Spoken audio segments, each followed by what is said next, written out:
इंसान के सुख दुख उसके मरने के बाद उसके साथ ही खत्म हो जाते हैं। अत्याचार करना गलत है, लेकिन अत्याचार सहना भी गलत है।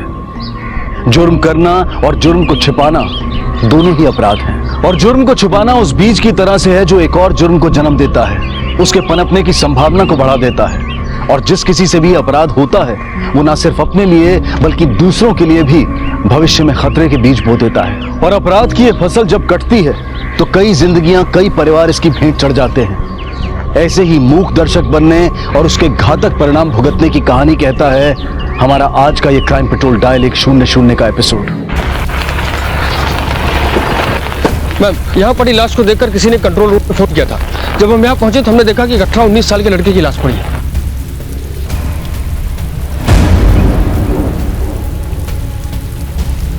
राणे, आसपास कुछ वेपन मिला? नहीं मैम, हम लोग आसपास ढूंढ रहे हैं लेकिन अभी तक कोई वेपन मिला नहीं है। हाँ, इसके पास से एक आईडी मिली है। इस लड़के का नाम अमन सिरके और इस आईडी के मुताबिक इसकी उम्र 20 साल है। ये यहाँ बैक रोड पे क्या कर रहा था? कुछ पता नहीं चला मैम, लेकिन हाँ एक बात और, इसके पास से एक चिट्ठी भी मिली है। ये इंसान नहीं हैवान है, बलात्कारी है। इसने एक मासूम लड़की का बलात्कार किया है। इसे जीने का कोई हक नहीं है। संस्कृति रक्षक, संस्कृति रक्षक, ये क्या बकवास है? मैम, मुझे लगता है जिन लोगों ने इसका खून किया उन्होंने ये चिट्ठी इसके पास रखी है। वो पुलिस और लोगों को ये बताना चाहते हैं कि ये आदमी रेपिस्ट था और उन्होंने इसे सजा दी है।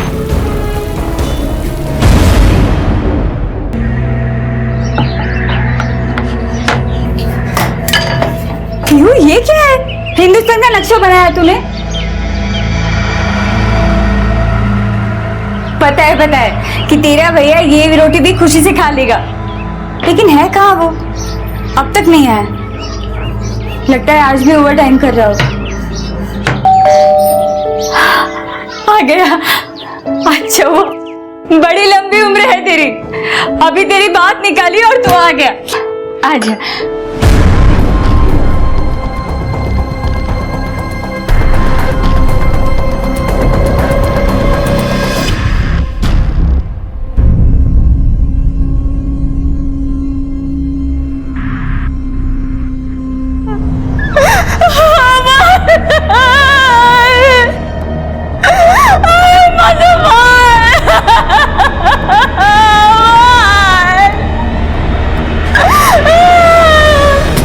देखिए, अमन की डेड बॉडी हमें मलाड़ के बैक रोड पे मिली थी। आप बता सकती है वो वहाँ क्या करने गया था? मुझे नहीं पता मैडम। उसकी कोई गर्लफ्रेंड या फिर उसका कोई अफेयर चल रहा था? वो ऐसा लड़का नहीं था मैडम। देखिए, जहाँ से हमें अमन की डेड बॉडी मिली है वहीं एक चिट्ठी भी मिली है और चिट्ठी पर साफ साफ लिखा है अमन ने किसी लड़की का रेप किया है।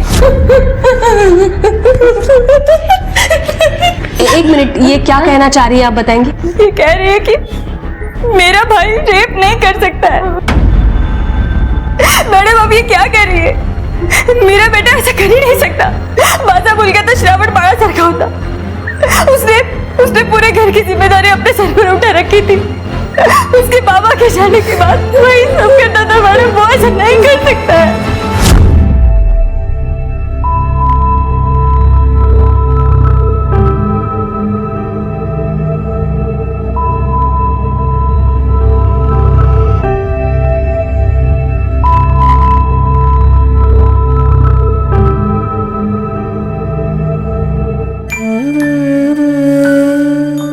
मुझे पता है कि तू आगे पढ़ना चाहती, लेकिन पढ़ाई के लिए बेटा पैसे चाहिए।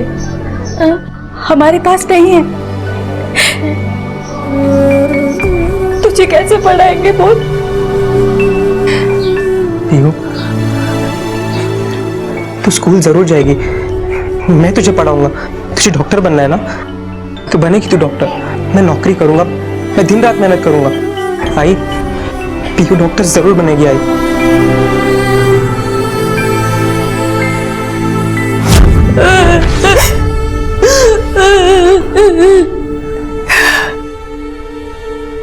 अपने हंसने खेलने पढ़ाई करने की उम्र में उसने नौकरी पसंद की। पता है क्यों? क्योंकि वो हम दोनों की सेवा कर सके, हमें पैसों की कभी कमी ना हो। वो ऐसा नहीं कर सकता। कल अमन कहाँ पर था? मुझे नहीं पता मैडम। शाम को 5 बजे वो घर से निकलता था। उसकी रात की शिफ्ट होती थी। सुबह 4-5 बजे आ जाता था। कभी अगर ज्यादा काम हुआ तो थोड़ी बहुत देरी हो जाती थी। हमें लगा आ जाएगा, लेकिन नहीं आया, नहीं आया।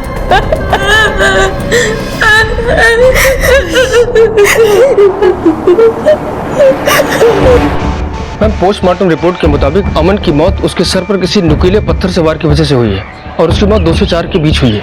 एक बात और मैम, उसकी बॉडी में शराब मिली है, वो भी अच्छी खासी मात्रा में। लेकिन ये इतनी शराब पी के वो बैक रोड गया क्यों था?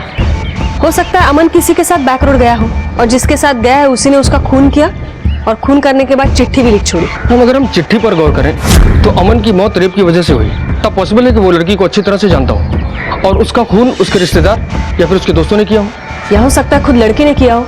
उसने अमन को शराब पिलाई, वहां लेकर गई, बेहोश किया और उसके बाद में उसका कत्ल किया। ये सारी पॉसिबिलिटीज चेक करने के लिए हमें उस लड़की तक पहुंचना होगा जो रेप विक्टिम है और अमन की जानकारी में है। यानी एक काम करो, ये अमर के कांटेक्ट में जितनी भी लड़कियां हैं सबके कॉल रिकॉर्ड्स और मोबाइल लोकेशंस निकालो। अगर अमन ने रेप किया है तो लड़की इसी में से कोई ना कोई होगी। Okay ma'am. ये शायद पुलिस के लिए भी अपनी तरह का पहला केस था जहां तथाकथित अपराधी के तौर पर एक लाश मिली थी और अब पुलिस को उस लड़की को ढूंढना था जो इसकी शिकार बनी थी। बेशक अमन के बलात्कारी होने के सबूत के नाम पर उसकी जेब से सिर्फ एक चिट्ठी मिली थी, लेकिन पुलिस इस संभावना से इनकार नहीं कर सकती थी कि अमन शायद वाकई में ही बलात्कारी हो। बावजूद इसके कि जिसने ये चिट्ठी लिखी थी वो खुद भी एक अपराधी था और उसी ने अमन का खून किया था। और ये संस्कृति का रक्षक कौन था? कौन हो सकता था वो? कोई समाज सुधारक या खुद वो लड़की या फिर उसका कोई दोस्त या रिश्तेदार, या सिर्फ ये एक चाल थी पुलिस को गुमराह करने के लिए? मैम, ये वो 5 लड़कियां हैं जो अमन के कॉल रिकॉर्ड से मिली हैं, जिनके साथ वो रेगुलर टच में था। ये है रेनी जो उसके कॉल सेंटर में हेड थी, दीपा और प्रिया उसकी कलीग थी, और मैम ये है गुंजन उसकी कॉलेज फ्रेंड। ये सांझ है जो उसकी एक्स गर्लफ्रेंड थी, लेकिन अभी भी दोनों एक दूसरे के टच में थे। ये अमन की माँ को सांझ के बारे में पता नहीं था? नहीं मैम, हमने अमन के कॉल सेंटर से भी पता किया था, तो पता चला कि वहां से रात को 8 बजे तबीयत खराब करके निकला था। तभी उसे बोरीवली से आईसी कॉलोनी के पास से एक पीछे से कॉल आया और उसके मोबाइल लोकेशन के मुताबिक उसकी last location Malad west back road ही थी। अमन के बॉडी से शराब मिली तो इसका मतलब है उसने मलाड, नायगांव या फिर बोरीवली में से किसी वाइन शॉप से शराब खरीदी थी या फिर वहां के किसी बार में शराब पी। एक काम करो, ये तीनों एरिया के वाइन शॉप और बार सबके सीसीटीवी फुटेज निकालो, देखो उसके साथ कोई है या नहीं है। हो सकता है ये रेप की बात एक कहानी हो और ये संस्कृति रक्षक के नाम पे हमें कोई गुमराह करने की कोशिश कर रहा हो, या हो सकता है बात सच भी हो। जो भी हो, दोनों सूरतों में खूनी को तो ढूंढना पड़ेगा।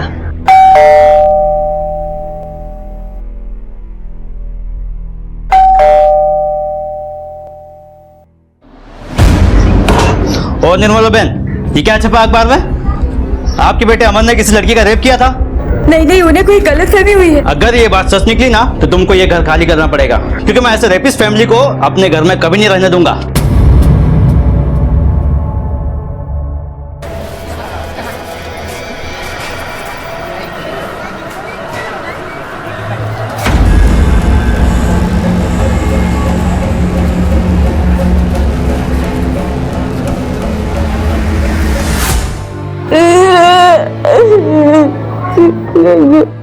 मैम, ये मलाड के वाइन शॉप का फुटेज है। इसके बाद ये मलाड के बैक रोड पर गया जहाँ कोई सीसीटीवी नहीं है। रानी, ये तो कंफर्म है कि ये अकेला नहीं था और जिसने भी खून किया है वो बहुत स्मार्ट है। उसने अमन को पहले खूब घुमाया और उसके बाद में उस एरिया में लेके गया जहाँ पे सीसीटीवी कैमरा नहीं है। तो अब क्या करें मैम? इससे तो हमारे हाथ कुछ लगा नहीं।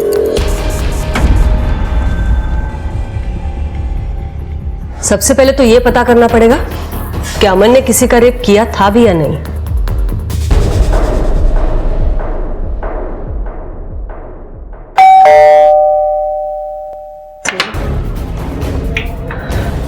ये रीनी का घर है,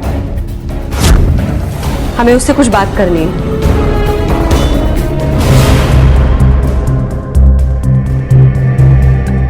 अमन ऑफिस में मेरा सबऑर्डिनेट था। क्या तुम अमन से रेगुलरली फोन पर बात करती थी, मिलती थी उससे? जी हाँ, एक्चुअली हम सेम ऑफिस में काम करते थे, तो काम के सिलसिले में उससे मिलना भी पड़ता था और फोन पे बात भी करनी पड़ती थी। देखो, डरो नहीं, हम तुम्हें परेशान नहीं करना चाहते, बस कुछ सवालों के जवाब चाहिए। ये अमन लड़का कैसा था, बिहेवियर कैसा था उसका? अच्छा लड़का था वो, और उसका बिहेवियर भी सबके साथ अच्छा था। पर आप ये सब क्यों पूछ रहे हैं? अमन ने तुम्हारे साथ कोई बदतमीजी करने की कोशिश की थी? एक्चुअली अमन के डेड बॉडी के पास हमें एक चिट्ठी मिली है, उसमें साफ साफ लिखा है अमन ने किसी लड़की का रेप किया था। रुकिए, रुकिए। ये क्या बेदुआ सवाल कर रहे हैं आप मेरी बेटी से? देखिए, आप कानूनी कार्रवाई में दखल मत दीजिए। हम कोई मन से सवाल नहीं पूछ रहे, किसी की जिंदगी गई है उस सिलसिले में बात कर रहे हैं। और अगर सवाल पूछा जाता है तो उसका जवाब देना पड़ेगा। आप भी समझा कीजिए। बोलो, अमन ने कभी तुम्हारे साथ बदतमीजी करने की कोशिश की थी? नहीं की थी। मैम, अमन मेरा क्लासमेट था और हम दोनों बहुत अच्छे दोस्त थे। मुझे बहुत बुरा लगा था जब उसके पापा की डेथ के बाद उसे अपनी पढ़ाई छोड़नी पड़ी। यार तू क्या कर रहा है अपनी लाइफ के साथ? मत छोड़ पढ़ाई। और ये कॉल सेंटर जॉब का कोई फ्यूचर है क्या? मैं बोल रही हूँ ना, पढ़ाई वापस शुरू कर। हाँ लेकिन नहीं कर सकता यार, घर वालों की जिम्मेदारी है। और अब तो मेरा सिर्फ एक ही सपना है कि पीयू के सपने को पूरा करूं, उसे डॉक्टर जो बनाना है। अमन ने आपके साथ कभी कोई बदतमीजी की? नहीं मैम। मैम, अमन के बारे में अभी तक जितनी इन्फॉर्मेशन मिल रही है उससे तो यही लगता है कि वो एक अच्छा लड़का था, अपनी फैमिली के लिए कुछ करना चाहता था।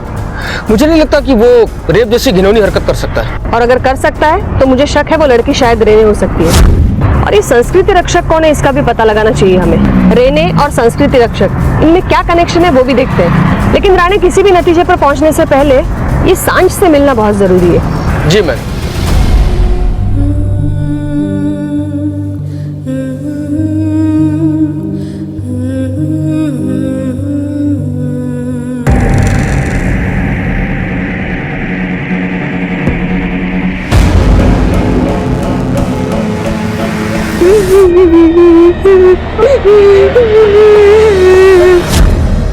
ये क्या बात हुई? जिसको मरना था वो तो मर गया, आप लोग यहाँ पे आके क्यों तमाशा कर रहे हैं? और मेरी बेटी को क्यों घसीट रहे इसमें? इन सब में मेरी बेटी का कुछ लेना देना नहीं है। देखिए, हम किसी को घसीट नहीं रहे, ड्यूटी कर रहे हैं हमारी। और जहां से अमन की डेड बॉडी मिली है वहीं से चिट्ठी भी मिली थी, और चिट्ठी में साफ साफ लिखा है उसने किसी लड़की का रेप किया था। और अगर वाकई अमन ने रेप किया है तो वो लड़की और उसकी फैमिली सस्पेक्ट बनते हैं, समझा?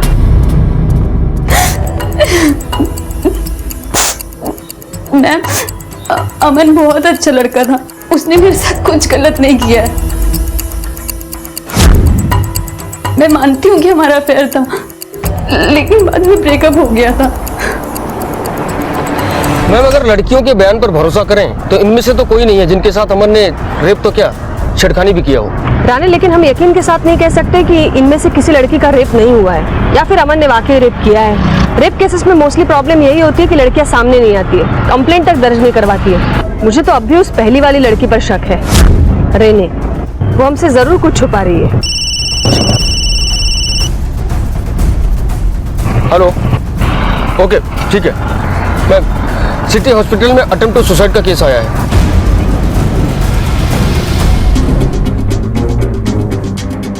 अभी भी जो सुसाइड अटेम्प्ट का केस आया है उस पेशेंट का नाम क्या है?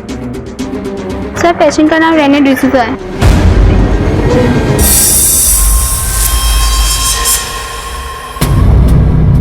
इसका मतलब है हमारा शक सही निकला। अमन ने तुम्हारे साथ जबरदस्ती करने की कोशिश की थी? नहीं, अमन ने मेरे साथ कोई जबरदस्ती करने की कोशिश नहीं की थी। एक्चुअली मैं किसी और लड़के से प्यार करती हूँ जो दूसरे रिलीजन का है। मेरे मॉम डैड को पसंद नहीं था कि मैं किसी और रिलीजन में शादी मनाऊं, इसलिए वो मेरी शादी जबरदस्ती किसी और लड़के के साथ करवाना चाहते थे। और अमन तो मेरा बहुत अच्छा दोस्त था, मैं उससे हर बात शेयर करती थी और वो मुझे एडवाइस भी देता था।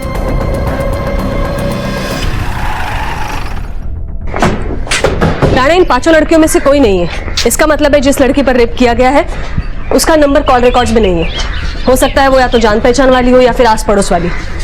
ये 90% रेप केसेस में प्रेगनेंसी के चांसेस होते हैं जिसको बाद में अबॉर्ट करवाया जाता है। ये जनकल्याण नगर और आसपास के एरिया में जितने भी क्लिनिक्स है सबका 6 महीने का डेटा निकालो, देखो कोई अबॉर्शन हुआ है कि नहीं। Okay ma'am. Ma'am, Malvani area number 2 से कॉल आया था, उस एरिया में एक मर्डर हुआ है।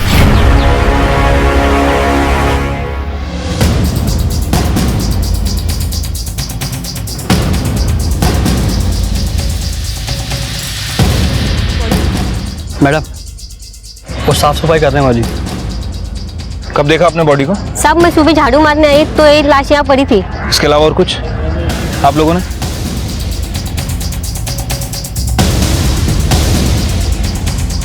ये संस्कृति रक्षक कौन है जो कानून हाथ में लेके लोगों को मार रहा है? बॉडी की इंफॉर्मेशन निकालो, शिनाख्त करने के लिए जरूरी है। इसके पास कुछ आईडी तो मिला नहीं है। ये आसपास के एरिया में रहता होगा, शायद इलीगल दारू का काम करता हो, कोई ना कोई जरूर पहचानता होगा।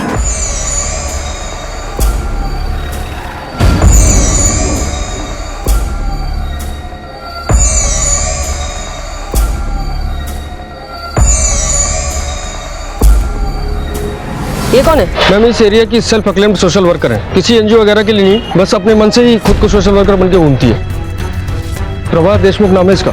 आप पहचानती है इसे? अरे इसे कौन नहीं पहचानता, दीना नाम है इसका। हमारे यहाँ गाँव की दारू बेचता था, अच्छा हुआ साला मर गया।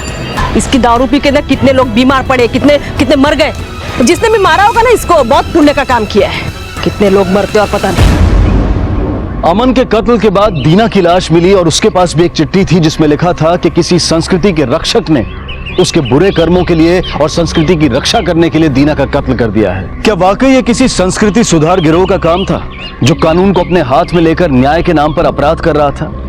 और इस संस्कृति रक्षक को निर्मला और उसकी बेटी की यातनाएं नहीं दिखी? ऐसे ढेरों सवाल थे जिनके जवाब अभी ढूंढने थे, और हासिल ये था कि पुलिस के पास फिलहाल कोई संदिग्ध तक नहीं था। मैम, दीना शिंदे की पोस्टमार्टम रिपोर्ट के हिसाब से उसके सर के पीछे किसी नुकीले पत्थर से हमला किया गया। इसका मतलब है दीना और अमन दोनों का खून एक ही तरीके से किया गया है। दोनों को पीछे से पत्थर मारा गया और फिर चिट्ठी छोड़ी गई।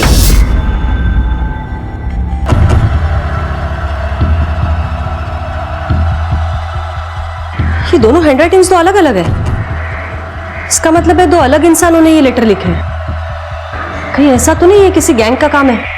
मैम, मैंने मालवानी के क्लिनिक में पता किया तो पता चला कि 19 साल की सना नाम की एक लड़की का अबॉर्शन करवाया गया था। यह सना के घर का एड्रेस। कदम, ये दीना के कॉल रिकॉर्ड्स और मोबाइल लोकेशन ट्रैक करो। Okay ma'am. राणे, इस एड्रेस पे चलते हैं। Yes ma'am. अरे मैडम कितनी बार बोलूं, ये मेरा ही घर है और यहाँ कोई सना नहीं रहती है। देखिए, हो सकता है लड़की का नाम कुछ और हो। आपकी बेटी का नाम क्या है? मैडम जी, मेरी कोई बेटी ही नहीं है। राणे, ये क्लिनिक में बदनामी से बचने के लिए उसने गलत एड्रेस लिखवाया है और मुझे तो लगता है सना नाम भी गलत है। एक काम करो, क्लिनिक का सीसीटीवी फुटेज निकालो, लड़की का स्केच बनाओ, खबरियों को दो, सबको काम पे लगाओ। जी मैम। क्लिनिक के सीसीटीवी में जो लड़की दिख रही थी उसका पता हमारे खबरी ने लगा लिया है।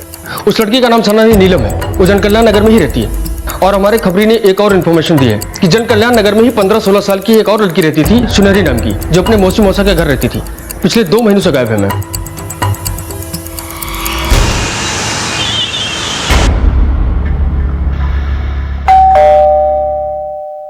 मैं देखता हूँ। सुनहरी आप ही की भतीजी है ना? उससे बात करनी है, हमें बुलाइए। सुनहरी यहाँ नहीं रहती। आपके अलावा उसका कोई है भी नहीं, अनाथ है वो। यहाँ नहीं है मतलब क्या? वो जिसके साथ भाग गई है ना, आप उससे पता कीजिए। अच्छा, तो आपको ये भी नहीं पता है कि वो किसके साथ भाग गई है? आपको कोई चिंता ही नहीं है उसकी? पुलिस में कंप्लेंट तक नहीं दर्ज करवाई है आपने? मैडम, उसके भागने से हमारी बहुत बदनामी हुई है। आप अब ये चाहती है कि मैं खुद ढिंडोरा पीटूं ताकि जिनको पता नहीं उनको भी पता चल जाए और हम कहीं मुंह दिखाने के लायक ना रहे? देखिए मैडम, मैं आपसे हाथ जोड़ के विनती करता हूँ, आप चले जाइए यहाँ से प्लीज।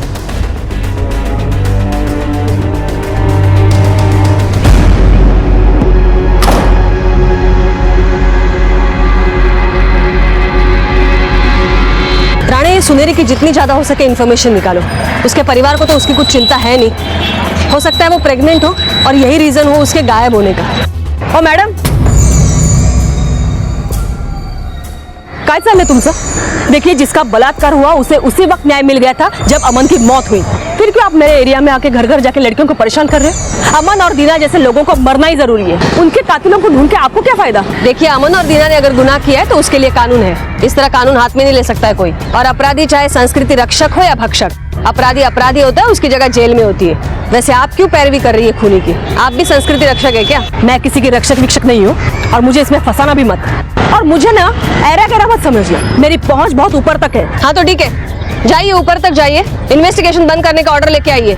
लेकिन याद रखना, हम भी उस इंसान से अच्छी तरह निपटेंगे जो कानून के आड़े आ रहा है।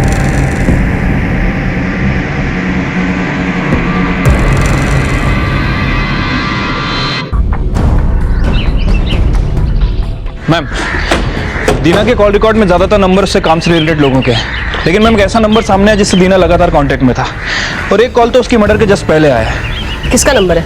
मैम, किसी राधे के नाम रजिस्टर्ड है। हाँ मैडम, दीना से मेरी बात होती थी। उसने मुझसे पैसा लिया था जो वापस नहीं कर रहा था, और उस रात भी मैंने उसे पैसे के लिए ही फोन किया था।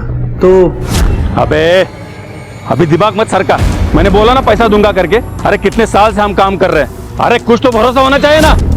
मुझे ऐसा लगा कि किसी ने उस पर हमला किया होगा। मैं हेलो हेलो कर रहा था, लेकिन थोड़ी देर बाद अपने आप फोन कट गया, और अगले दिन मुझे पता चला कि किसी ने दीना का खून कर दिया। उसकी किसी के साथ कोई दुश्मनी? गलत काम करने वालों का दुश्मन तो उनका काम ही होता है। एक हो तो बोलू ना, पता नहीं कितने लोगों के साथ पंगा लिया था उसने। ठीक है, तुम जा सकते हो, लेकिन शहर के बाहर मत जाना। जी। सुनेरी के मामले में कुछ क्लू मिला? हाँ मैम, मैंने सुनेरी की पड़ोसियों से पूछताछ की। थोड़ा सा पेट तो निकला था उसका साहब, दुपट्टे से छुपाते थे, पर साहब आजकल ये सब कहाँ छुपता है? हाँ साहब, वो माँ बनने वाली थी और इसीलिए उसे हमने घर से निकाल दिया। राणे, सुनेरी के फैमिली ने पहले कहा था कि सुनेरी भाग गई है। उसके बाद में उन्होंने कहा वो प्रेग्नेंट थी, इसलिए उन्होंने उसे घर से निकाल दिया। ये लोग झूठ क्यों बोल रहे हैं? कहीं कोई और मामला तो नहीं है? मैम, दीना के पड़ोसी से बातचीत की है। मैम, पता चला है कि दीना और प्रभा देशमुख, इन दोनों की आपस में बनती नहीं थी। उन दोनों में काफी झगड़े भी हुए हैं। ये प्रभा तो अपनी मर्जी से लीडर और समाज सेवक होकर घूम रही है ना? कहीं ऐसा तो नहीं है कि लोगों की नजर में अपनी इमेज अच्छी करने के लिए खून कर रही है? ये अमन और प्रभा दोनों का क्या कनेक्शन है, पता करो जरा। हेलो, क्या?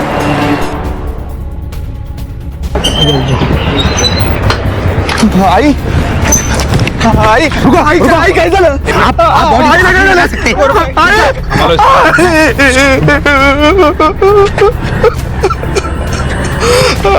इंसान ने किया तो इसके पास भी जरूर कोई चिट्ठी मिलेगी। बॉडी चेक करा जरा, बगा चिट्ठी है का।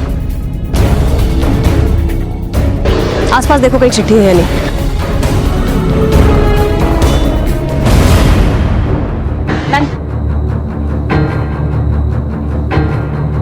चेहरे पे मुखौटा था इसके, दोधारी बनकर घूम रही थी, समाज सेवा दिखावा था, ये मासूम लड़कियों का देह व्यापार करती थी, संस्कृति की रक्षा के लिए इसका मरना जरूरी था, संस्कृति रक्षक। मैम, प्रभा देशमुख की पोस्टमार्टम रिपोर्ट में भी यही आया है। मैम, इसके सर पर भी किसी नुकीले पत्थर से हमला हुआ, जिसकी वजह से इसकी मौत हुई। ये अमन के सर पर नुकीले पत्थर से वार करना तो समझ में आता है, क्योंकि वो पत्थर वहां पर पड़े थे, लेकिन प्रभा और दीना की बॉडी जहां से मिली वहां तो ऐसे पत्थर थे नहीं। तो क्या खूनी पत्थर कहीं और से लेकर आया था? राणे, एक काम करा, कहीं आसपास अगर रोड बनने का काम शुरू है तो देखो, और अगर शुरू है तो वहां की सीसीटीवी फुटेज निकलवाओ, शायद कोई सुराग मिल जाए। Yes ma'am. मैम, कहीं ऐसा तो नहीं कि खूनी पहला खून करने के बाद उसी तरीके को फॉलो करने की कोशिश कर रहा है? हो सकता है। कदम, ये प्रभा के बैंक और कॉल रिकॉर्ड्स आ गए मैम, और दोनों को मैंने चेक भी कर लिया है। मैम, जो चिट्ठी हमें मिली थी उसके हिसाब से तो लग रहा है कि प्रभा देशमुख वाकई समाज सेवक होने का नाटक कर रही थी। मैम, कॉल रिकॉर्ड के हिसाब से उसके अमीर लोगों और टॉप ग्रेड ऑफिसर से कांटेक्ट रहे हैं। अक्सर वही लोग इसके अकाउंट में पैसे भी ट्रांसफर करते थे। मैम, नेतागिरी के कारण अनाथ आश्रम और विधवा आश्रम दोनों ही जगह इसके कांटेक्ट थे, और वहीं से लड़कियां भी सप्लाई करती थी। ये प्रभा का सारा पास्ट और प्रेजेंट निकालो, और देखो दीना और प्रभा के बीच में कहीं कोई लिंक मिलती है या नहीं। Okay ma'am.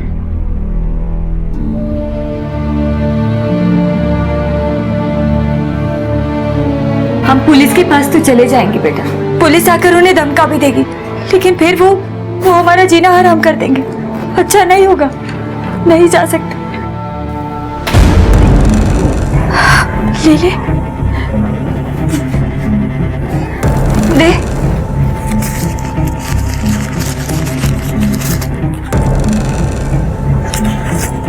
पहले किसको उठाऊं, माँ को या बेटी को?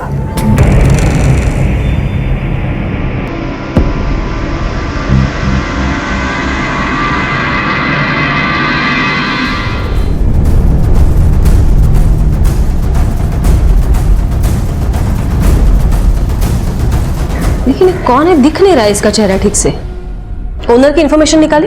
Yes ma'am. मैम, ये राधे की कार है। जब हमने राधे के बारे में इंफॉर्मेशन निकाली तो पता चला कि ये कार राधे के नाम रजिस्टर्ड है। लेकिन मैम राधे डायरेक्ट प्रभा के कांटेक्ट में नहीं था, बल्कि उसका ड्राइवर इससे डील कर रहा था, जबकि मैम राधे रीमा के कांटेक्ट में था। मैम मुझे लगता है कि ये मर्डर राधे के ड्राइवर ने किया है। राधे का ड्राइवर है ना तू? हाँ। घर में कौन कौन है तेरे? घर में आई, बाबा, बीबी और 2 छोटी छोटी बेटी है। ये सब क्यों पूछ रहे हो? मैंने कुछ नहीं किया ना। अब तो जेल में सड़ेगा ना, तो उनका ध्यान कौन रखेगा? मैं क्यों जाऊंगा जेल में? मैडम कुछ भी नहीं किया। एक नहीं 3 खून किए तूने। सबूत है हमारे पास। जिस पत्थर से वार हुआ है वो नुकीला पत्थर तूने उठाया था। इससे पूछताछ करने की जरूरत नहीं है, जुर्म साबित हो चुका है। अंदर डालो इसे। नहीं मैडम तुम्हारे पैर पड़ता हूँ, मुझे कुछ भी पता नहीं, मैंने कुछ भी खून नहीं किया है। वो प्रभा है ना, प्रभा, वो राधे साहब को लड़कियां सप्लाई करती थी, अलग अलग होटल में लाती थी। मैडम मैं खाली पैसा वसूल करने का काम करता था, वो भी राधे साहब बोलते तभी। और जिस दिन दीना का खून हुआ ना, उस दिन मैंने कॉल किया है, राधे साहब ने नहीं। हेलो दीना भाई, और राधे साहब के पैसे का क्या हुआ? अरे मुझे बोले तो पूछने के लिए, कब देंगे आप पैसे? तो फिर राधे ने झूठ क्यों बोला था कि कॉल उसने किया था दीना को? मैडम मेरा ड्राइवर झूठ बोल रहा है। झूठ वो नहीं तू बोल रहा है। हमारे पास उन सारे होटल का फुटेज है जहाँ से तू प्रभा से लड़कियां मंगवाता था। चलो मान लिया मैं लड़कियां मंगवाता था, ये भी मान लिया कि ड्राइवर ने दीना को फोन किया था, लेकिन इससे ये साबित नहीं होता कि खून मैंने किया है। ये भी साबित होता है, क्योंकि हमारे पास वो भी फुटेज है जहां तूने नुकीला पत्थर उठाया था। देख इसे।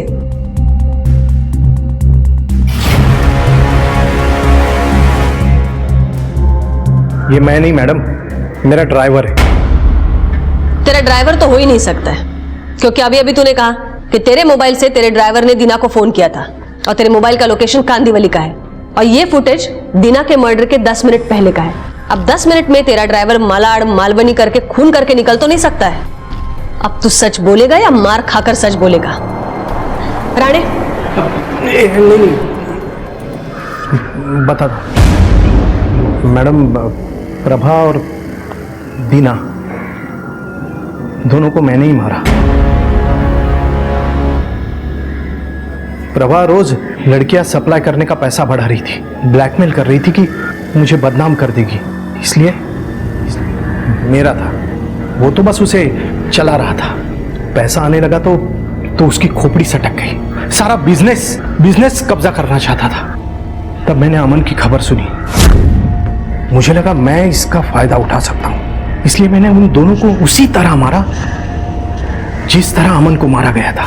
अभी दिमाग मत सरका, मैंने बोला ना पैसा दूंगा करके। मैंने कब बोला मैं पैसा नहीं दूंगा? दोनों की बॉडी के पास संस्कृति रक्षक नाम से जानबूझकर मैंने चिट्ठी छोड़ी ताकि आप लोग मुझ तक ना पहुंच पाओ। दीना और प्रभा के कत्ल का केस सुलझ गया था, लेकिन उसके सुलझने से अमन का केस और उलझ गया था, क्योंकि अगर राधे ने अमन का कत्ल नहीं किया था तो फिर अब ये कौन संस्कृति रक्षक था जो अब तक उनकी पहुंच से बाहर था, और क्या वाकई में अमन ने बलात्कार किया था? आखिरकार सुनहरी की तलाश में पुलिस उस हॉस्पिटल जा पहुंची जहां उसने बच्चे को जन्म दिया था, और जैसा कि अक्सर बलात्कार पीड़ित और उसके परिवार वाले करते हैं, बच्चे से निजात पाने के लिए उसे हॉस्पिटल में ही छोड़ दिया गया, और हॉस्पिटल वालों ने उसे अनाथ आश्रम भेज दिया। पुलिस ने हॉस्पिटल से अनाथ आश्रम का पता लिया और बच्चे को रिकवर किया। सुनहरी और उसके परिवार पर दबाव बनाया और बलात्कारी का पता लगाने के लिए बच्चे का डीएनए अमन के डीएनए से मैच कराने का फैसला किया गया। मेरा बॉयफ्रेंड था मैडम, बहुत प्यार करती थी मैं उससे। प्रेग्नेंट हो गई तो मौसी ने मुझे घर से निकाल दिया। मुझे कुछ समझ में नहीं आ रहा था, पेट पे बच्चा लेके कहाँ जाती है, इसलिए अबॉर्शन करा दिया। मौसी शादी के लिए मान गए और मुझे वापस घर में रख लिया। झूठ बोल रही हो तुम, हमने सारी डिटेल्स निकाली है तुम्हारी, कोई बॉयफ्रेंड नहीं है तुम्हारा। अमन ने जिस लड़की का रेप किया था वो तुम हो। नहीं, प्रेग्नेंट हो गई तो मौसी ने घर से निकाल दिया और अमन का खून कर दिया। ये क्या बात कर रही है मैडम? हमने ऐसा कुछ नहीं किया है। पाटिल मैडम,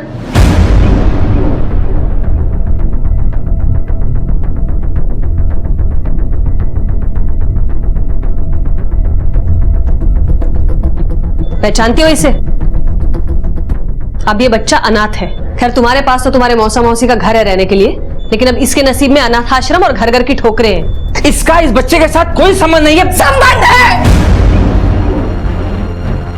ये बच्चा मेरा है, मैंने पैदा किया इस बच्चे को और किसी को कोई हक नहीं बनता मेरे बच्चे को अनाथ कहने का।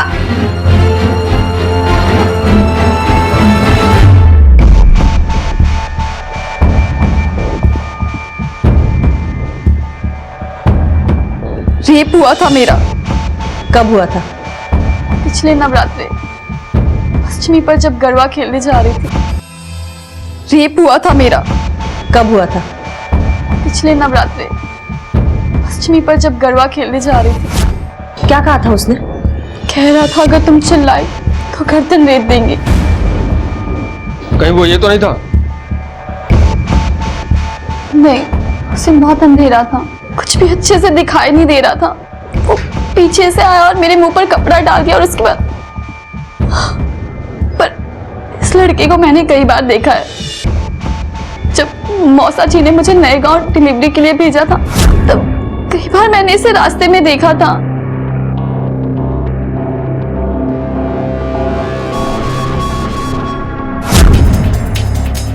रानी, ये सुनेरी को तो पता ही नहीं था कि उसका रेप किसने किया है, तो ये सुनेरी के फैमिली वाले अमन का खून क्यों करेंगे? एक और तरीका है अमन ने रेप किया है या नहीं किया है ये पता लगाने का। कौन सा मैम? DNA test. ये सुनेरी के बच्चे का डीएनए और अमन का डीएनए मैच कराओ। जी।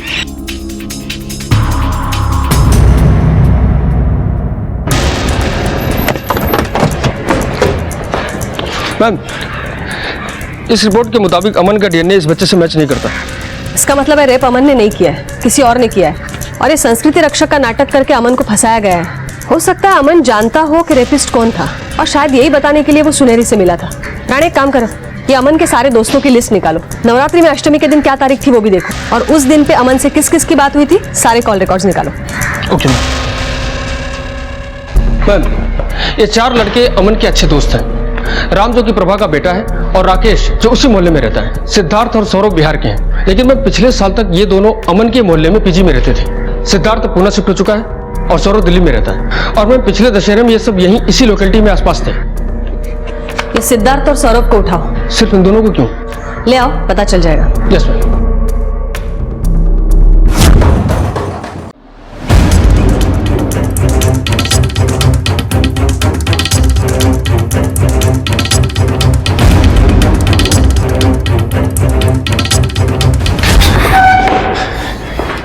गर्दन रेट देंगे, यही कहा था ना तूने उससे? मैं तो उसी दिन समझ गई थी जिसने रेप किया है वो बिहार का है। अब अमन के 2 दोस्त निकले बिहार के, एक सिद्धार्थ और एक तू। और सिद्धार्थ तो दिल्ली में पला बड़ा है, इसलिए वो गर्दन को गला बोल रहा था।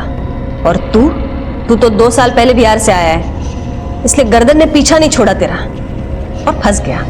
अमन के मर्डर के 1 दिन पहले और 1 दिन बाद तूने अपना मोबाइल बंद रखा था क्योंकि कोई ट्रैक ना कर सके, लेकिन तेरा लैपटॉप जब स्कैन किया तब पता चला कि 1 दिन पहले मुंबई की ऑनलाइन टिकट बुक की थी तूने और नवरात्रि में अष्टमी वाले दिन भी सबसे लास्ट तूने ही बात की थी अमन से। देख, अब सच बोल दे वरना तेरा डीएनए तो सच बोल ही देगा।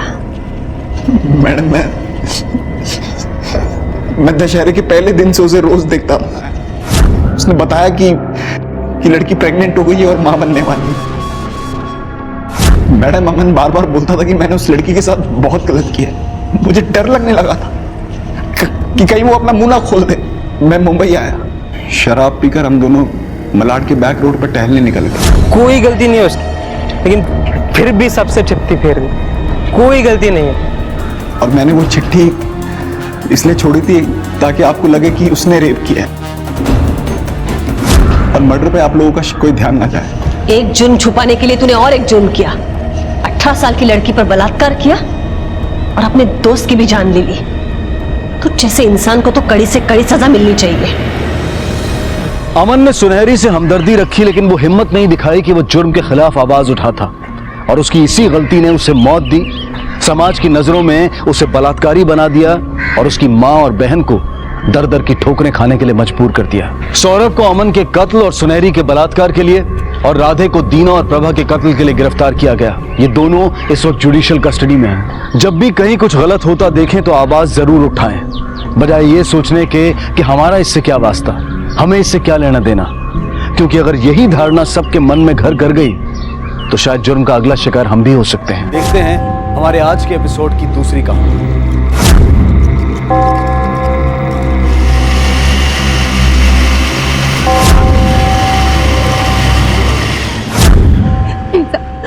माफ कर दीजिए, खुदा के वास्ते मुझे माफ कर दीजिए। ये सब ड्रामा बंद कर और निकल यहाँ से। मुझे माफ कर दीजिए मेम साहब, मुझसे बहुत बड़ी गलती हो गई, मैं दोबारा नहीं करूंगी। आप जैसा बोलेंगी मैं वैसे ही करूंगी। बस खुदा के वास्ते मुझे फैक्ट्री में वापस रख लीजिए। सब तो कांड करने से पहले सोचना चाहिए था आसमा। मैं और क्या करती, मैं मजबूर थी, आप तो सब जानती है ना। मैं बहुत दिक्कत में हूँ। मैंने साफ साफ कहा ना, मेरे हाथ में कुछ नहीं है। और हाँ, यहाँ वापस मत आना कभी, समझी तू? मेम साहब खुदा के वास्ते मुझे काम से मत निकालिए मेम साहब। तुम लोग अंदर जाओ। मेम साहब खुदा के वास्ते मेम साहब।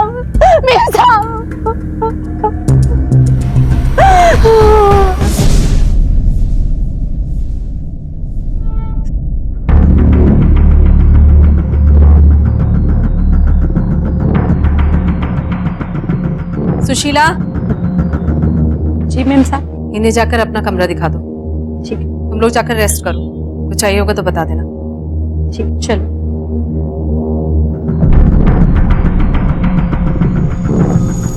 हेलो। हाँ, आ गई है वो दोनों। अब ये सेटिंग भी करके देखती हूँ। और प्लीज तुम किसी को कुछ मत बोलना, वरना प्रॉब्लम हो जाएगी। हाँ, मिलती हूँ 5 बजे वहीं।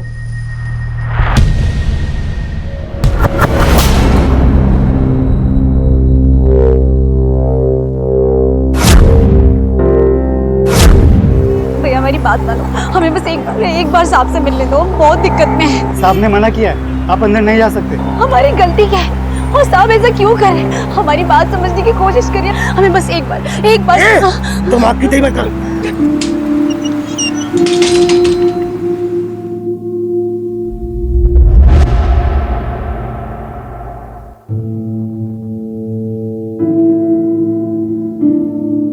हम 21वीं सदी में पहुंच चुके हैं, लेकिन आज भी भारत और दूसरे विकासशील देश बेरोजगारी के अभिशाप से जूझ रहे हैं। एक तरफ बेरोजगारी और दूसरी तरफ महंगाई।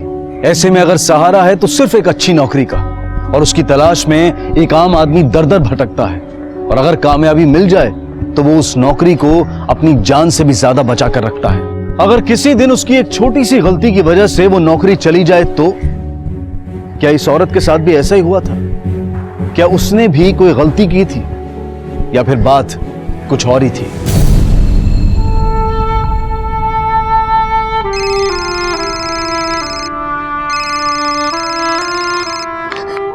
हेलो। नहीं, वो हमारी बात नहीं मानी। हमने बहुत बोला उसे, लेकिन उसने हमें काम पे वापस नहीं रखा। अल्लाह कसम।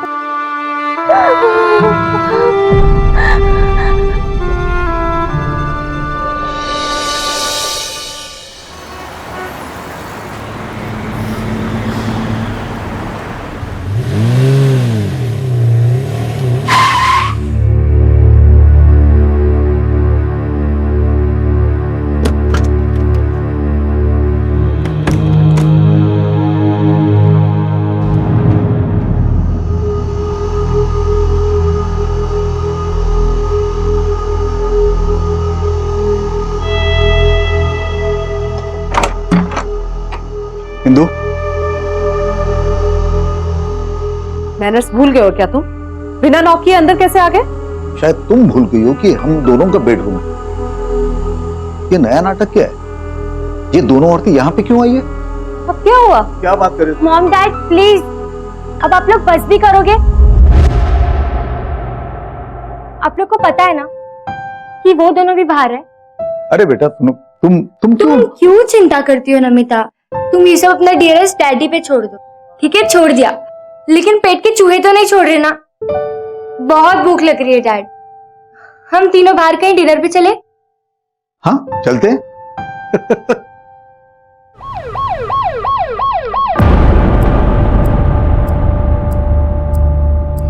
शायद उस औरत के साथ भी ऐसा ही हुआ था।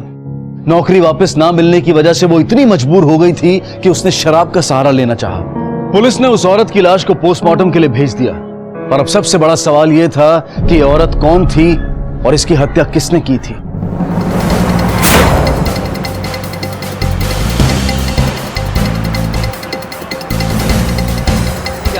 और नाम भी पहली बार सुन रहा हूँ। हाँ, कल ये मेरी दुकान पर आई थी शराब की बोतल लेने और कुछ डरी हुई थी। क्यों? देखने में शराबी लग रही थी। नहीं सर। थैंक यू सर, ये है विक्टिम का postmortem report. Sir, postmortem report. और पूरी बॉडी पर छोटे छोटे स्ट्रगल के निशान। हाँ सर, और पुराने घाव भी हैं और सिगरेट के निशान तो जगह जगह हैं। मतलब इसके साथ बहुत सालों से बुरा बर्ताव हो रहा था। हाँ सर, वो शराब की दुकान का मालिक भी कह रहा था कि वो देखने में काफी डरी डरी लग रही थी। सर, पोस्टमार्टम रिपोर्ट के हिसाब से उसकी बॉडी में अल्कोहल नहीं मिला है। सर, इसका मतलब ये हुआ कि मर्डर के 24 घंटे पहले तक उसने शराब को हाथ भी नहीं लगाया था। उसके फोन से कुछ मिला? नहीं सर, फोन पूरी हो सकता है वो वहीं की रहने वाली हो। तुम दादरी जाओ और वहां की पुलिस से कांटेक्ट करो। उनकी मदद से तुम्हें इसके घर का पता मिल सकता है, क्योंकि दादरी बहुत छोटी सी जगह है। मुझे लग रहा है कि इस टिकट और उसके मर्डर में कोई ना कोई कनेक्शन तो है। Okay sir.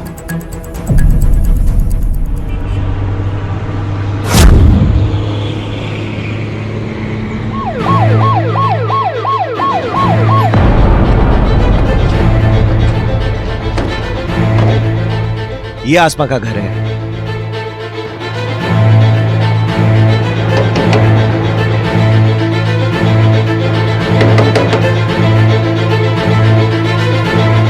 बेटा, आसमान अंसारी का घर यही है? अरे कौन है? वो क्यों नहीं खोलती? क्यों नहीं खोली? तुम आसमा के पति हो? हाँ तो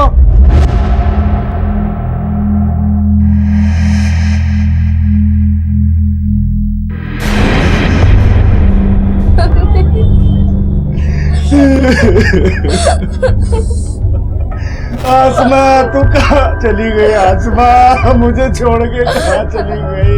मैं कैसे जीऊंगा आसमा? मैं कैसे जीऊंगा? आसमा दिल्ली गई थी और वहां उसका मर्डर हुआ। आसमा दिल्ली क्यों गई थी, कुछ पता है? वो अपने मालकिन के पास गई थी काम मांगने, मिसेस सिंह के पास। साहब, जरूर उसी ने कुछ किया होगा साहब। मैं उस औरत को नहीं छोड़ूंगा साहब, नहीं छोड़ूंगा उस औरत को साहब, नहीं छोड़ूंगा। मैं उस औरत को जान से मार डालूंगा साहब। मेरे आसमा को उसने मारा। फैजल और आसमा के बारे में कुछ जानते हो? हाँ साहब, वो 1 महीना पहले ही यहाँ आए थे। फैजल है ना साहब, 1 नंबर का शराबी है। अब सब क्या बताऊं, इनके घर से तो रोज मारने पीटने की और रोने की आवाजें आती है। अब घर के अंदर क्या चलता है ये किसको पता होगा? गांव के लोग कह रहे हैं कि फैजल 1 नंबर का शराबी है, पूरे दिन शराब के नशे में धुत रहता है। गांव में ज्यादातर लोग उससे बात भी नहीं करते। वर्मा साहब, ऐसे लोगों को दुश्मन बनाने में ज्यादा टाइम नहीं लगता है। आप एक काम कीजिए, यहाँ रहकर फैजल पे नजर रखिए। वो कह रहा था आसमा दिल्ली गई है किसी मिसेस सिंह से मिलने। वो अपने मालकिन के पास गई थी काम मांगने, मिसेस सिंह के पास। मैं दिल्ली जाकर सिंह फैमिली से बात करता हूँ।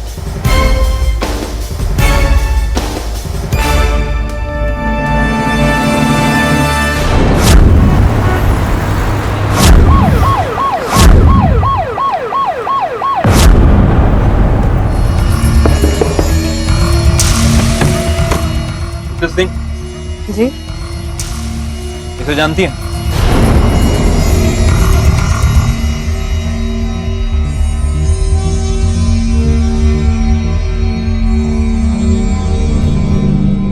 पर आसमा को हुआ क्या? उसका मर्डर हो गया। हमें पता चला है कि 2 दिन पहले वो आपसे मिलने आई थी, अपना काम वापस मांगती। तो जानती है इसके बारे में? खुदा के वास्ते मुझे काम से मत निकालिए मेम साहब। मेम साहब, मैं तो खुदा के वास्ते मेम साहब। नहीं, मैं पिछले 1.5 महीने से उससे नहीं मिली। देखिए, हमें पक्का इन्फॉर्मेशन मिली है कि वो आपसे मिलने यहाँ दिल्ली आई थी। कुछ छुपा तो नहीं रही ना आप? नहीं सर, अगर मैं उससे मिली होती तो मैं आपसे ये बात छिपाती क्यों? आसमा हमारी फैक्ट्री में काम करती थी, पर 1.5 महीने पहले उसे काम से निकाल दिया। उसके बाद मैं उससे नहीं मिली। क्यों निकाला उसे काम से? वो तो मुझे नहीं पता। किसे रखना है किसे निकालना मेरे हस्बैंड डिसाइड करते हैं। मैं सिर्फ मैन्युफैक्चरिंग संभालती हूँ। ठीक है, थैंक यू।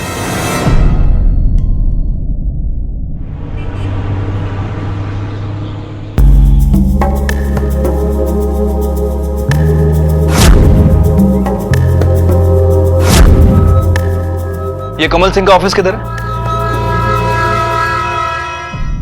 आसमा का खून हो गया? अरे बाप रे, ये तो बड़ी दुख की बात है। तो आपका ये मानना तो नहीं है कि उसके खून के पीछे मेरा हाथ है? देखिए सर जी, वो मेरे फैक्ट्री में काम करती थी बस। आसमा को फैक्ट्री से क्यों निकाला आपने? कामचोर थी, असल में उसको नौकरी करनी नहीं थी। आसमा काम मांगने वापस आई थी ना। तो फिर तुम्हारा वॉचमैन ये क्यों कह रहा था कि उसके मर्डर के 2-3 घंटे पहले वो तुमसे मिलने आई? हो सकता है आई होगी, लेकिन मुझसे नहीं मिली। आप चाहिए तो सीसीटीवी फुटेज चेक कर लीजिए। वो तो हम चेक करेंगे ही। फिलहाल हमें आपके फैक्ट्री के वर्कर से बात करनी है। बिल्कुल सर जी, अरे पूरी फैक्ट्री आपकी है, आप जिसे चाहे जो चाहे पूछ सकते हो। कहीं जाने की तैयारी है क्या? जा नहीं रहा हूं, बस जाते रहता हूं काम के सिलसिले में, इसलिए तैयार रखा है, बस उठाया चल पड़ा। ठीक है जी। सर जी, आसमा तो बहुत मेहनती लड़की थी और उसका वो पति, वो तो घर पे बैठा रहता और उसके पैसे पे सिर्फ दारू पीता रहता था, और अगर वो पैसे ना देती तो बेचारी को बहुत मारता था। वो अपनी बेटी को भी पढ़ा रही थी और अपने पति का खर्चा भी उठा रही थी, और उसके लिए ये नौकरी वापस मिलना बहुत जरूरी था। एक नंबर की कामचोर थी वो, हमेशा मीम साहब और साहब जी को मस्का लगाती रहती थी। इस फैक्ट्री में काम का माहौल कैसा है? कमल और इंदु अच्छे लोग हैं ना? अच्छे नहीं साहब, वो लोग तो बहुत अच्छे हैं, और खासकर कमल साहब, वो तो हम सबको अपने परिवार की तरह मानते हैं। बस उनकी यही बात इंदु मैम साहब को ज्यादा पसंद नहीं। कब से काम कर रही हैं यहाँ पे? कुछ 2-3 महीनों से। पर क्या? कुछ नहीं सर। बोलिए, क्या बोलना चाहती हैं? सर, हो ना हो इस फैक्ट्री में कुछ ना कुछ अजीब जरूर चल रहा है। सर, कमल सिंह ने सारी बातों का जवाब सीधे सीधे दिया, लेकिन उसकी बीवी इंदु, सर ऐसा लग रहा था कि कुछ ना कुछ छुपा रही है। और सर, फैक्ट्री के सारे वर्कर कमल को ज्यादा पसंद करते हैं, लेकिन इंदु से उन्हें उतनी ही प्रॉब्लम है। आसमा की बॉडी हमें जहां मिली है वो जगह कमल के घर और फैक्ट्री के बीच में है। ठीक है, सबके कॉल रिकॉर्ड निकलवाओ। कोई तो ऐसा होगा जो आसमा से टच में था और जानबूझकर हमसे छुपा रहा है। आसमा के कॉल रिकॉर्ड्स आ गए? फिलहाल तो नहीं सर, थोड़ा वक्त लगेगा। जैसे आते हैं मुझे बताओ। Okay sir.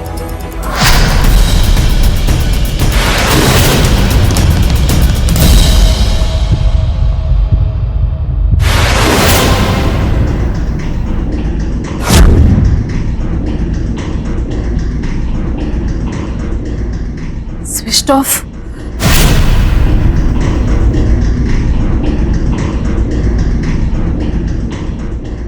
क्यों बंद कर रखा है?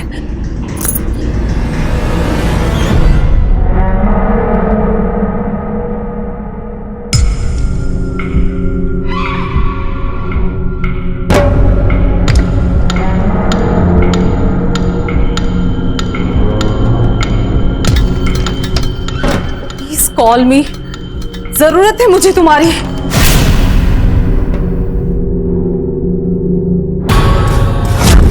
कहाँ हो तुम?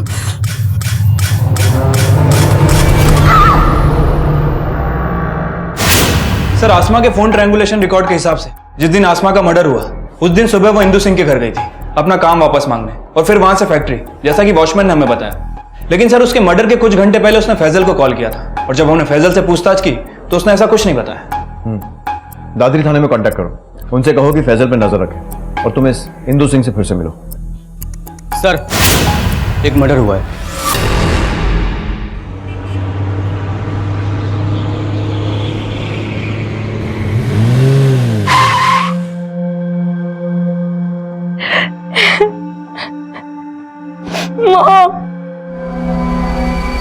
सच को चाहे जितना मर्जी छुपा लिया जाए, लेकिन एक ना एक दिन वो बाहर आ ही जाता है, और इंदु सिंह के झूठ का सच भी बाहर आ चुका था। पुलिस की तहकीकात से ऐसा लग रहा था, लेकिन इससे पहले कि पुलिस उनसे कुछ पूछताछ कर पाती, किसी ने इंदु सिंह के घर में घुसकर उन्हें जान से मार दिया। एक और खून, एक और राज, एक और कातिल। वो क्या राज था जो इन दोनों के मर्डर्स के साथ दफन हो गया? क्या इंदु सिंह और आसमा के मर्डर्स के बीच में कोई कनेक्शन था? क्या जो दिखाई दे रहा था वो एक छलावा था, या फिर सच का एक पहलू? सर, जब मैं स्कूल से आई थी तो मॉम वहाँ फ्लोर पे सब जगह खून फैला हुआ था सर। मैंने आवाज दी थी, पर साहब, मैं सोई हुई थी, फिर मैं बाहर आई तो मीम साहब जमीन पर गिरी हुई थी और उनके सर से खून बह रहा था मीम साहब के। फिर मैंने आपको फोन किया साहब, और उसके बाद नमिता बेबी घर आई थी। जब मर्डर हुआ तब तुम दोनों कहाँ थे? हम दोनों फैक्ट्री में। पता नहीं साहब, इंदु के साथ ये सब किसने किया। थोड़ा ऊंचा बोलती थी, गुस्सा बड़ा जल गया था, लेकिन गुस्से के लिए कोई इसको मार दे ऐसा तो नहीं लगता। आसमा दादरी से दिल्ली आती है अपनी नौकरी वापस मांगने, इंदु सिंह से मिलती है, लेकिन इंदु हमसे ये बात छुपाती है। मैं पिछले 1.5 महीने से उससे नहीं मिली। फिर अस्मा को कोई मार देता है, यानी कि वो या तो बहुत हड़बड़ी में था या फिर बहुत ही शातिर। सर मैंने मर्डर वेपन को फॉरेंसिक के लिए भेज दिया है, जल्दी रिपोर्ट आ जाएगी। सर एक बात तो कंफर्म है कि जिसने भी इंदु का मर्डर किया वो इससे काफी गुस्से में था, काफी बुरी तरह से सर पे वार किया गया। लेकिन लगता नहीं कि कातिल मर्डर करने के इरादे से घर में आया था, क्योंकि ना तो घर में कोई फोर्स एंट्री हुई है ना ही कुछ चोरी हुई है। ऐसा लगता है कि वो इंदु सिंह को बहुत अच्छे से जानता था। सर जिस दिन इंदु का मर्डर हुआ उस दिन सुनीता और हेमा ये दोनों फैक्ट्री में थी। सुशीला के बयान के मुताबिक वो घर में थी, अपने कमरे में सो रही थी।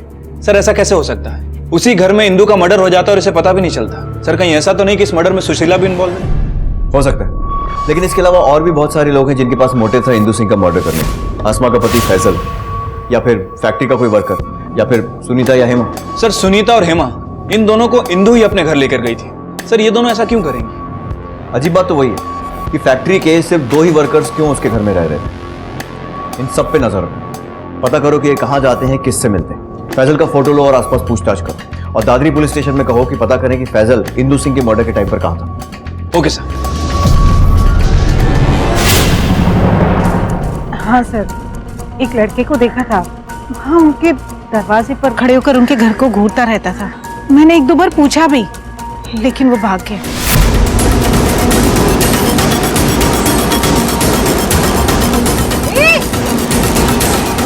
फिर से रुक। क्या यही था वो? नहीं सर, मैंने बताया ना आपको, वो लड़का था, वो 14-15 साल का लड़का था, और इस आदमी को तो मैंने पहले कभी देखा भी नहीं। उसका स्केच बनवा सकते हो आप? हाँ सर, ट्राई कर सकती हूँ। ठीक है। पता नहीं सब कौन है ये, पहले कभी देखा नहीं इसको। बेटा तुमने? नहीं सर, मैंने भी इसे कभी नहीं देखा।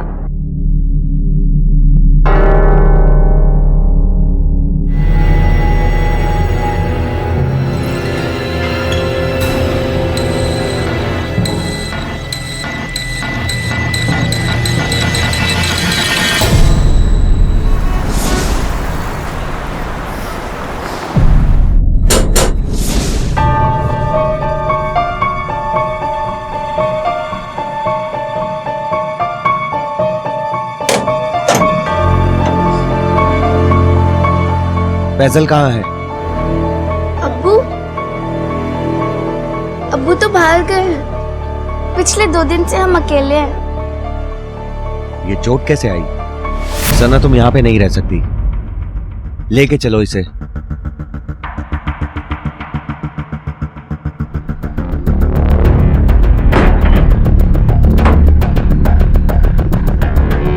हेलो पवन, मैं वर्मा बोल रहा हूँ। फैजल 2 दिनों से गायब है और उसकी बेटी को भी नहीं पता है कि वो कहाँ है। मैं अपने खबरियों को उसके पीछे लगा देता हूँ। ठीक है वर्मा, आप मुझे अपडेट करते रहिएगा। Thank you sir. फैजल 2 दिन से लापता है सर। इसका मतलब ये हुआ कि इंदु सिंह के मर्डर का उसके पास मोटिव भी है और मौका भी। जहाँ हो सकता है कि फैजल दिल्ली आया हो, पता करो, और उसके कॉल और ट्रायंगुलेशन रिकॉर्ड्स भी निकलवाओ। Okay sir. सर मुझे लग रहा है कि इस मर्डर में फैजल का ही हाथ है। जरूरी नहीं है। जहाँ विनीता ने उस लड़के को भी सिंह के घर के आसपास घूमते हुए देखा था, हो सकता है वो किसी फैक्ट्री वर्कर का बेटा हो। फैजल के साथ साथ इस लड़के के बारे में भी पता करो, स्पेशली इंदु सिंह के साथ इसका कनेक्शन। जहाँ केस जितना साफ दिख रहा है उतना है नहीं, कोई तो राज है जिससे अभी भी पर्दा उठना बाकी है।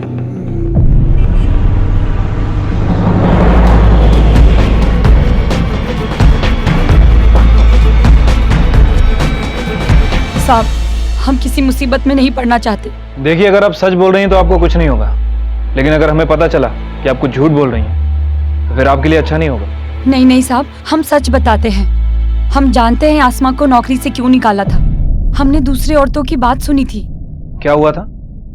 मुझे पता है सर ने आसमा को नौकरी से क्यों निकाला। वो क्या है ना, कमल सर अब उससे ऊब गए थे, क्योंकि अब हम जो आ गए उनके पास। हेमा सच कह रही थी, हमने कमल साहब और हेमा को साथ देखा था।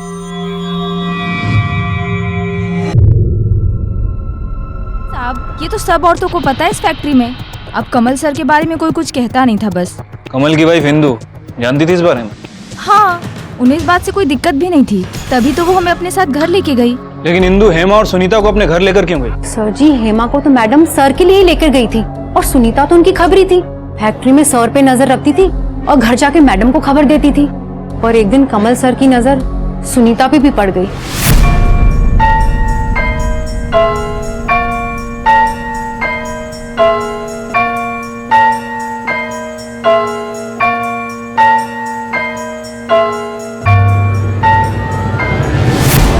सर, इस कमल सिंह ने अपनी फैक्ट्री को अय्याशी का अड्डा बना रखा है। लगभग हर फीमेल वर्कर के साथ उसका रिलेशन रहा है। और सर, आसमा को भी उसने इसलिए काम से निकाला क्योंकि वो उससे ऊब चुका था। इसका मतलब कहीं ये तो नहीं है कि आसमा ने इंदु को कमल की सच्चाई बताई? इंदु ने कमल को कन्फ्रंट किया हो और गुस्से में आकर कमल ने आसमा को मार दिया हो? नहीं सर, फैक्ट्री के वर्कर के हिसाब से इंदु इन सब चीजों के बारे में जानती थी। सर, हेमा जिसके साथ कमल का रिलेशन है और सुनीता जिसके साथ कमल रिलेशन बनाना चाहता है, इन दोनों को ही वो अपने घर ले आई थी। सर, एक पत्नी अपने पति को अय्याशियों का बढ़ावा क्यों देगी? सर, थोड़ा अजीब लगता है। जहाँ कई बार लोग अपनी शादी बचाने के लिए हर मुमकिन कोशिश करते हैं, फिर चाहे वो कितनी अजीब क्यों ना हो। लेकिन ये बातें कंफर्म करने के लिए हमें कमल सिंह से बात करनी पड़ेगी। फैजल का कुछ पता चला? नहीं सर, उसका फोन स्विच ऑफ है, लेकिन मैंने खबरियों को अलर्ट कर दिया।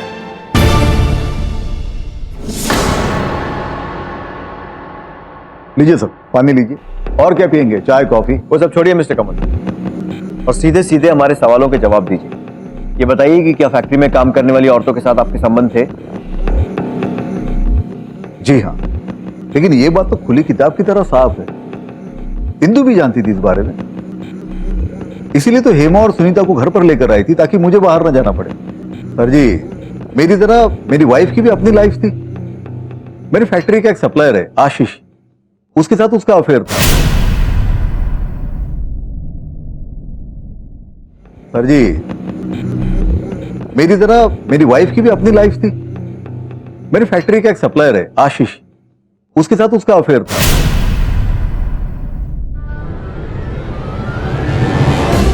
बेटा डरो मत, खुलकर बताओ, पापा मम्मी बहुत लड़ते थे? लड़ते थे सर, पर कपल्स के बीच लड़ाई होना तो नॉर्मल है ना। मॉम डैड की अपनी अपनी लाइफ थी, it's not a big deal. आजकल डिवोर्स होना या अलग होना कोई बड़ी बात नहीं है। फिर मॉम डैड इस शादी में सिर्फ मेरे लिए ही साथ में थे। जब भी डैड घर से बाहर जाते थे, मैं उन्हें बहुत मिस करती थी। इसके लिए मॉम ने ये सब किया, डैड ज्यादातर घर पे रहे, और इसलिए मॉम हेमा और सुनीता को घर ले आई। दोनों पति पत्नी को एक दूसरे के जीने के अंदाज से कोई परेशानी नहीं थी, तो फिर इंदु सिंह का मर्डर किस कारण से हुआ था? और यह आशीष कौन था? आखिर क्या कनेक्शन था फैक्ट्री की मालकिन और उसी फैक्ट्री के वर्कर के मर्डर के बीच? पुलिस पता कर रही थी, लेकिन अब तक की तहकीकात और सारे सबूत इशारा कर रहे थे फैजल की तरफ। पुलिस फैजल को ढूंढ रही थी और आखिरकार उन्हें फैजल के बारे में एक टिप मिली। अरे एक चाय देना भाई। अरे एक चाय दो यार, कब से मांग रहे हैं।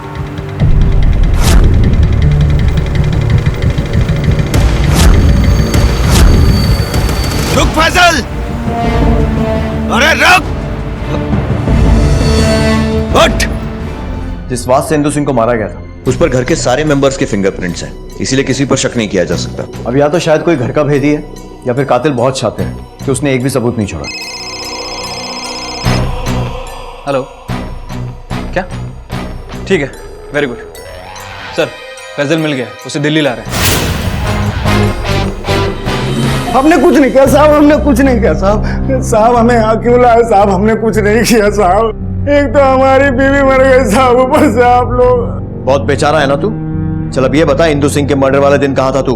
हम किसी इंदु सिंह को नहीं जानते साहब। ये तो जानता है ना कि पिछले 3 दिन कहाँ था। गांव वालों ने तुझे बस में चढ़ते हुए देखा था और उसके बाद तू दिल्ली आया था, और दिल्ली में भी बस स्टॉप पे लोगों ने तुझे देखा है। अब बोलेगा?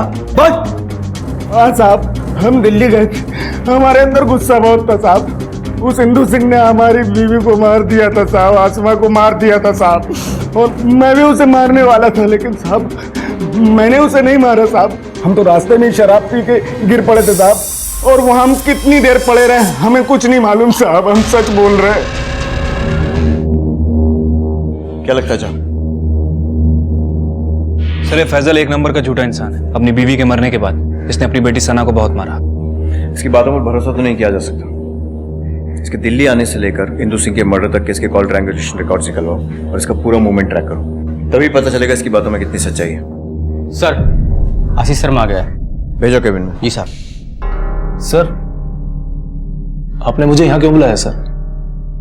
मेरा किसी से कुछ लेना देना नहीं है। घबरा क्यों रहे हो? अगर तुमने कुछ नहीं किया है तो पूछताछ के बाद चले जाना। पहले हमारे सवालों के जवाब तो दे दो। इंदु सिंह और तुम्हारा क्या रिलेशन? कुछ नहीं। सच सच जवाब देना। लॉकअप यहां पास में ही है। सर मैं बस उनकी फैक्ट्री में प्लास्टिक के पैकेट सप्लाई करने जाता था, बस वहीं उनसे पहचान हुई और हमारी दोस्ती हो गई। अगर ये शादी तुम बचाना चाहती तो रोज रोज फैक्ट्री के चक्कर काट के जासूसी करना बंद कर दो, समझी? आसान नहीं होता है अपने पति को किसी और के साथ देखना। मैं किसी और के साथ चली जाऊंगी तब पता चलेगा तुम्हें। तो चली जाओ, चली जाओ, मुझे कोई प्रॉब्लम नहीं है। तुम अपनी लाइफ जियो, मुझे अपनी लाइफ जीने दो प्लीज। कमल,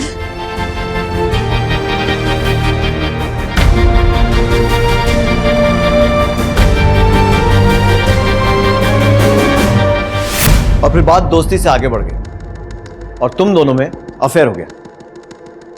नहीं सर।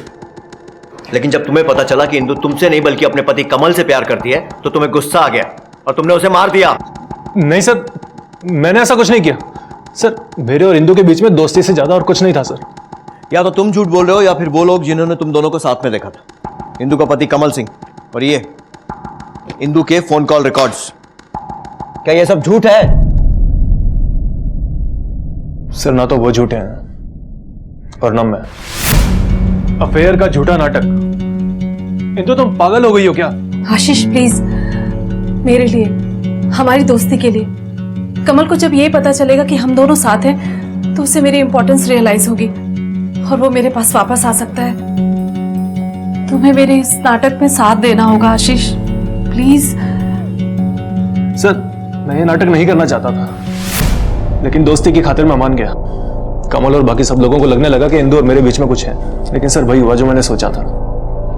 कमल को इस बात से कोई फर्क ही नहीं पड़ा, बल्कि उसकी अय्याशियां तो और ज्यादा बढ़ गई। सर मैंने इंदु से कहा था कि हमें ये नाटक बंद कर देना चाहिए, लेकिन वो नहीं मानी। अच्छी कहानी है, लेकिन अगर तुमने इंदु को नहीं मारा तो उसके मरने के ठीक एक दिन पहले अपना फोन स्विच ऑफ क्यों कर लिया था और डिस्कनेक्ट भी करवा दिया? सर वो उन दिनों मेरे फोन पे अचानक बहुत सारे ब्लैंक कॉल्स आने लगे थे, वो भी अलग अलग लैंडलाइन नंबर से। सर मैंने उसकी पुलिस कंप्लेंट भी की थी, लेकिन वो नंबर ट्रेस नहीं हो पाए, इसीलिए मैंने अपना नंबर डिस्कनेक्ट किया और नया नंबर ले लिया। फिर कुछ दिन के लिए मैं शहर से बाहर गया बिजनेस के काम से, और जब मैं वापस आया तो मुझे इंदु के बारे में पता चला। मुझे बहुत बुरा लगा सर। ठीक है, फिलहाल के लिए जा सकते हो, लेकिन शहर छोड़कर मत जाना। जी सर।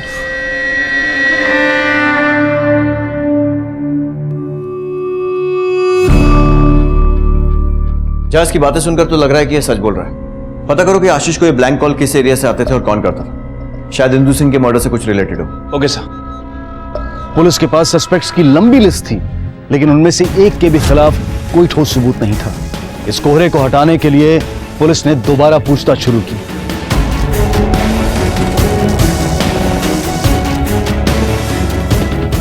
और आखिरकार कोहरा हटा।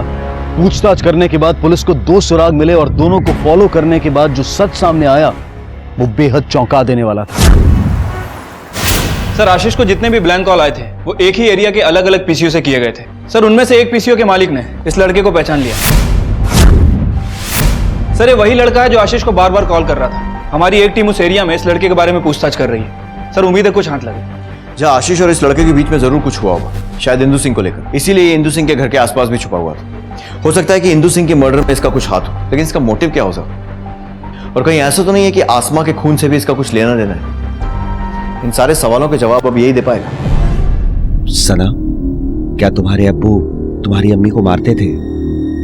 हाँ साहब, रोज मारते थे। जब अम्मी की नौकरी चली गई तो अब्बू ने कहा कि जब तक नौकरी वापस ना आए घर ना आना, इसलिए अम्मी दिल्ली चली गई।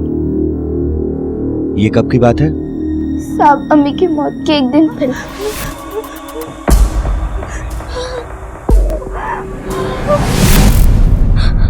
माफ कर दीजिए साहब, हमने आपको पहले कुछ नहीं बताया, हम बहुत डर गए थे। कोई बात नहीं बेटा, हम समझ सकते हैं। और जब हमने फैजल के फोन ट्रायंगुलेशन रिकॉर्ड को चेक किया तो पता चला कि जिस दिन इंदु सिंह का मर्डर हुआ था फैजल की लोकेशन वहां की नहीं थी, लेकिन जब आसमा का मर्डर हुआ फैजल की लोकेशन वहीं की थी।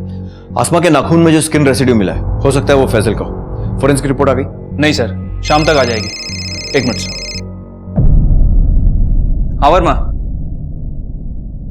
ठीक है सर। फैजल की बेटी सना ने बताया है कि फैजल ने आसमा को जान से मारने की धमकी दी थी।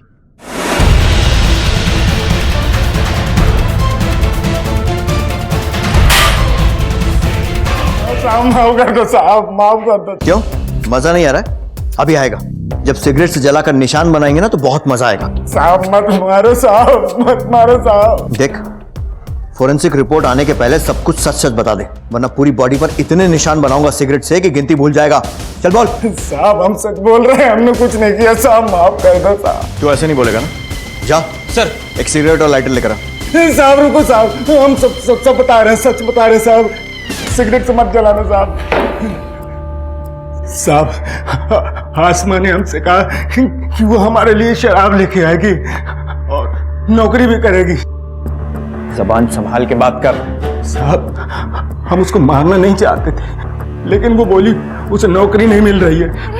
हमने क्या किया? वो लड़का हमारे बाटू तू किसी काम के नहीं है तुझे तो। अरे तुमने क्या किया हमारे लिए?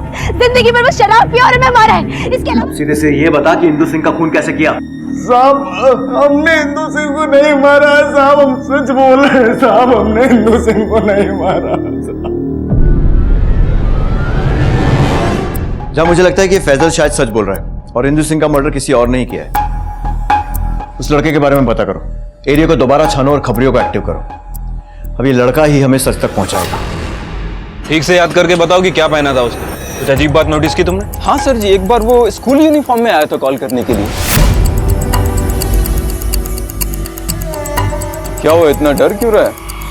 नहीं, कुछ नहीं।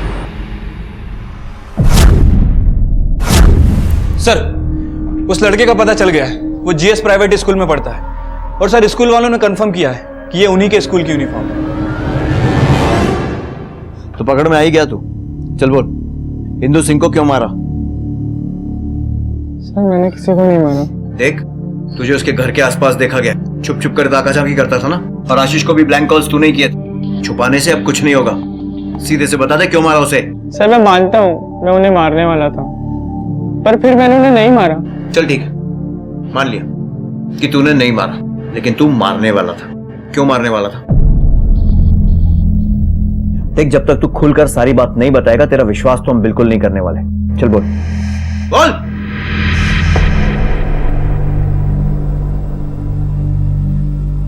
सर मैं एक बहुत अच्छा स्टूडेंट हूँ सर। स्कॉलरशिप के बेसिस पे मुझे स्कूल में एडमिशन मिला, पर दूसरे बच्चों की तरह मैं अमीर नहीं हूँ, इसलिए महंगी चीजें नहीं खरीद सकता सर इसलिए उसने मुझे पैसों का लालच दिया।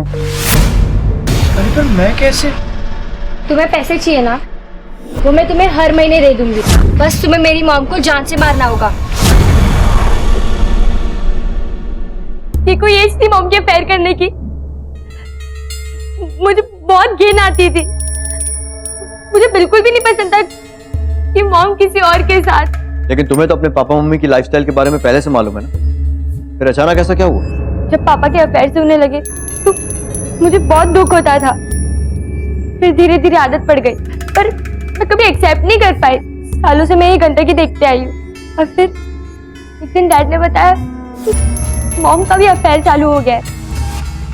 बस फिर मैंने डिसाइड कर लिया था कि अब ये गंदगी मुझे ही खत्म करनी पड़ेगी, इसलिए मैंने गौतम को कहा था, पर उसमें तो हिम्मत ही नहीं थी। सर फिर फाइनली मैंने उस दिन हिम्मत की और उनके घर गया।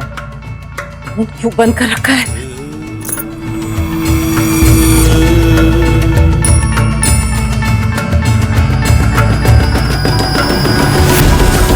गौतम को मैंने कब से बोला हुआ था, पर वो कुछ कर ही नहीं रहा था, और मॉम ने भी सारी बेशर्मी की हदें पार कर दी थी। उस दिन जब मैं स्कूल से लौटी तो मॉम उस आशीष के लिए बेचैन हो रही थी। प्लीज कॉल मी, जरूरत है मुझे तुम्हारी। तुम्हारी बीवी का कभी अफेयर था ही नहीं, वो सिर्फ ये शादी बचाना चाहती थी और इसलिए उसने तुमसे झूठ बोला था कि शायद तुम्हें अपनी गलती का एहसास हो और तुम वापस आ जाओ। तुम कमल सिंह, इस सब के लिए तुम जिम्मेदार हो। तुम्हारी इस अय्याशी के कारण 2 जाने गई और अब तुम्हारी बेटी जेल में सड़ेगी। अपने मर्द होने का बहुत फायदा उठाया तुम और बहुत मनमानी भी की। अफसोस की बात यह है कि कानून में तुम जैसे लोगों के लिए कोई सजा नहीं है। लेके चलो इसे। अयाशी की एक आदमी ने, लेकिन उसका फल भुगतना पड़ा कई जिंदगियों को। कमल सिंह ने अपनी मेल ईगो, अपने अहंकार को तृप्त करने के लिए हेमा, सुनीता, फैक्ट्री की दूसरी वर्कर्स और आसमा जैसी एक मेहनती वर्कर की जिंदगी खराब कर दी। और आसमा का पति फैजल, उसने भी आसमा के साथ जानवरों से बदतर व्यवहार किया और गुस्से में आकर उसे जान से मार दिया। एक तरफ थी सना, जो अपनी अम्मी के मरने और अब्बू के जेल जाने के बाद इस भरी दुनिया में अकेली रह गई थी, और दूसरी तरफ थी नमिता, जिसे इस गंदगी ने गुनहगार बना दिया था। और ये सब सिर्फ इसलिए क्योंकि एक आदमी ने अपने मर्द होने का फायदा उठाया और न जाने कितनी ही जिंदगियों के साथ खिलवाड़ किया। अब मैं अनूप सोनी आपसे विदा लेता हूं, फिर मुलाकात होगी अगले एपिसोड में एक और चौंका देने वाले केस के साथ। तब तक अपना और अपने परिवार का ख्याल रखें और देखते रहें क्राइम पेट्रोल डायल 100। सबक एक को, सीख हम सबको। जय हिंद। इस तरह के और भी एपिसोड देखने के लिए हमारे चैनल को सब्सक्राइब करें और बेल आइकन दबाना ना भूलें।